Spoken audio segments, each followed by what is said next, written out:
My name is Amy and welcome back to my YouTube channel, or welcome if you are new here.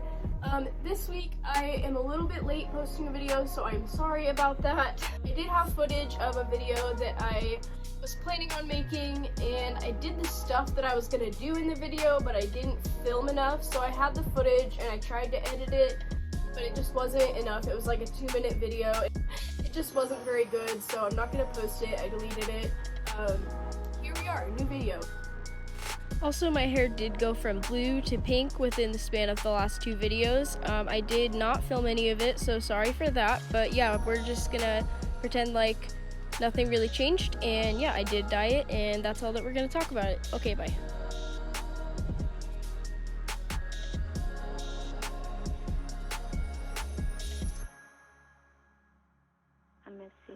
So today I'm going to be talking to you guys about why I left the medical field. I first want to say that I highly respect anyone who's in the medical field versus CNAs, doctors, RNAs.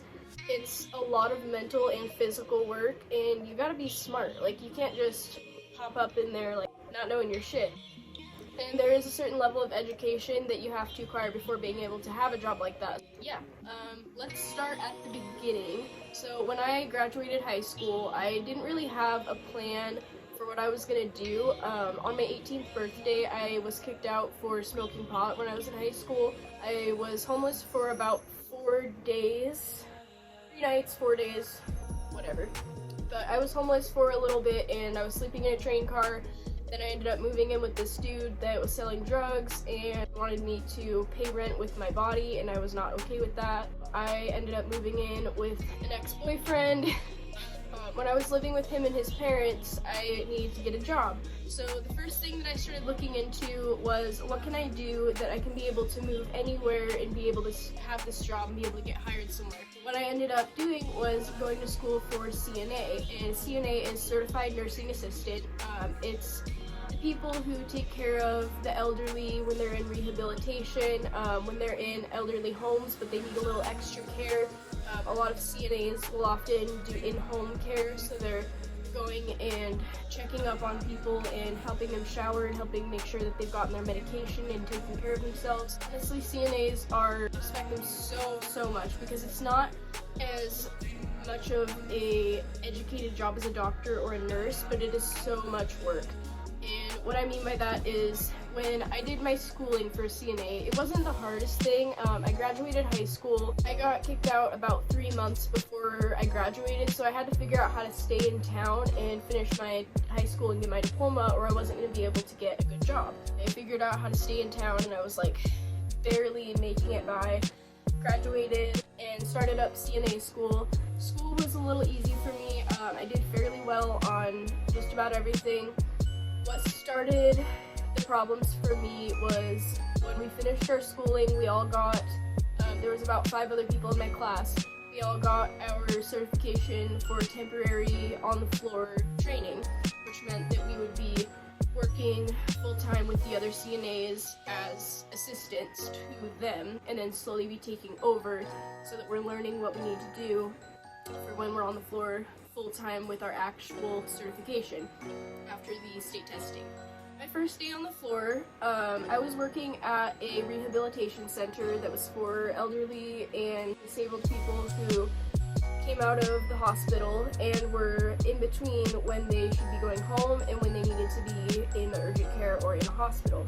So these people were long-term care but not resident. I won't be sharing any names of particular people that I met or worked with, just because of confidentiality purposes and because obviously they haven't been able to consent to this.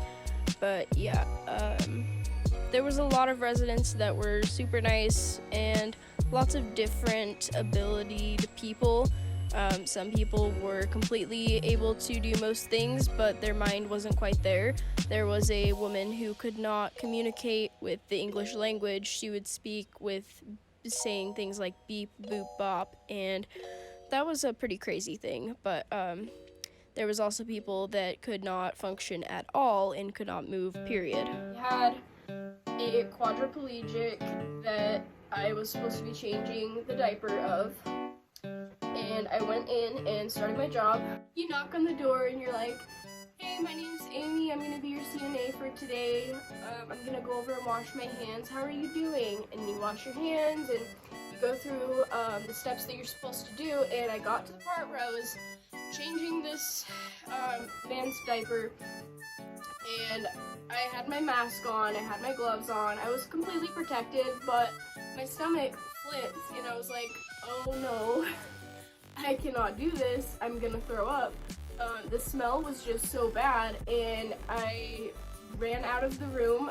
The person that was assisting me, he stayed and finished up, and I thanked him profusely later. I ran out into the hallway, and there was no trash cans. I couldn't get down the other hallway and down to the bathroom fast enough, so I went out the side exit door. If a resident wanders off, they don't need to be leaving a facility, and we need alarms for that, so I set off the alarms. I threw up all over the yard. My boss came out and was like, "Are you okay?" and gave me some water and told me to take a little break and then get back to the things, so that's what I did. The rest of the day at work was kind of horrible. I was just like clenching my teeth and breathing through my nose, or through my mouth. Other CNAs, the older ladies, told me that if I put essential oils or Vaseline on the inside of my mask, it could help with the smell and with the sensitivity, but it never went away for me. I think I worked on a floor maybe 7 or 8 times, 5+ hour shifts.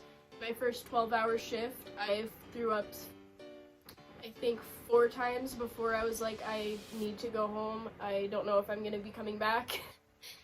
And I feel bad about it, but it was something that I honestly couldn't keep mentally and physically doing. Aside from changing people, we had to be lifting people out of their beds, putting them into different seating, and helping them out, taking blood pressure, recording vitals, taking temperature. That's vitals. But yeah, it was super physically demanding in all of those ways. I also wanted to add, after filming, that I'm super glad that I did leave the medical field, because having to work through COVID would have been even harder than it was already for me to work a job like that. I'm so glad that I wasn't, and I am even more in awe of the people that are staying in the medical field right now and that are working through it and helping the people that need it. It was also super emotionally and mentally demanding. When you're working at a facility like that, there obviously is really sick people and people that are not able to take care of themselves, and that's why they're there. People will develop injuries like bed sores and infections.